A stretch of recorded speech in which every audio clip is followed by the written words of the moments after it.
Hello everyone and welcome back. Today we're going to be talking about classic WoW again, and we're going to be talking about raid gear progression. So in classic WoW, just like any other form of the game, there was the grind of gearing your character up to be able to get into those epic raid encounters that accumulated in the Apexis of Naxxramas. Getting there was a difficult road for many people. Depending on when you reached cap, your options were different because of all the different things that Blizzard added to their game throughout the life of Classic. It also depended on who you talked to the ways that were easiest for getting the gear. Today I'm going to try and break down for you the best way to start your gearing progression and get into the raids you want to get into. Now, mind you, this is all going to be a whole lot easier if you plan on playing with your guild or with a large group of friends. But it'll still work for solo players, it'll just take more time.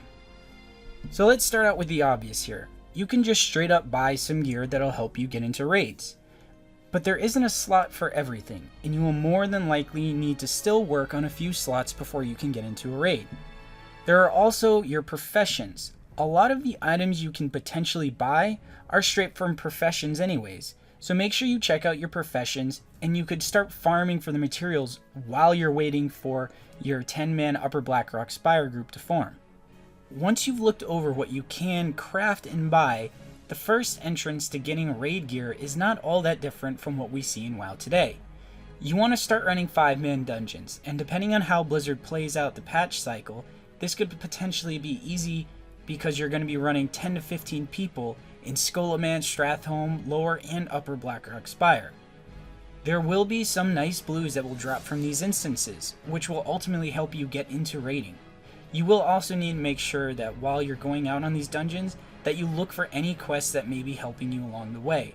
There were quite a few quests back in Classic for dungeons like Skolamance and Stratholme that would reward the player with an epic quality item. You will also want to make sure you're working on your attunements at the same time. Raids back in the day used to require an attunement quest line in order to even be able to get into the raid itself. If you get these done while you're working on getting some better blue items, you're going to go a far way into getting that raid spot. Now that you're decked out in blues, congratulations, you can start looking for raid spots. Now, depending again how Blizzard releases the raids and the patch progression they decide to go with, the order in which the progress could change. That being said, even if all raids are available from day one, this list is going to be up for debate because people differentiate what they see as difficult between all the old raids. Personally, I would like to start out with Zul'gurub. Zul'gurub is only 20-man raid, so it's much easier to get 20 people to be coordinated compared to 40 people for, say, Onyxia. But it still starts to drop some epics, and you will continue on to getting better gear as you work your way towards better raids. After Zul'gurub, I would turn my attention to Molten Core. Molten Core, in my opinion, is actually the easiest in terms of mechanics, but it takes a lot longer to clear than Zul'gurub does. On top of that, you're going to need more fire resist for getting to Ragnaros down compared to the nature resistance you'll need for Zul'gurub. That being said, Molten Core usually ends up becoming a pretty easy farm for most guilds once they've cleared it a few times. The more experienced guilds will even be able to clear it in 3 to 4 hours. Each boss drops 3 tier 1 pieces, which can get you geared up rather quickly even if your guild isn't clearing Major Domo or Ragnaros.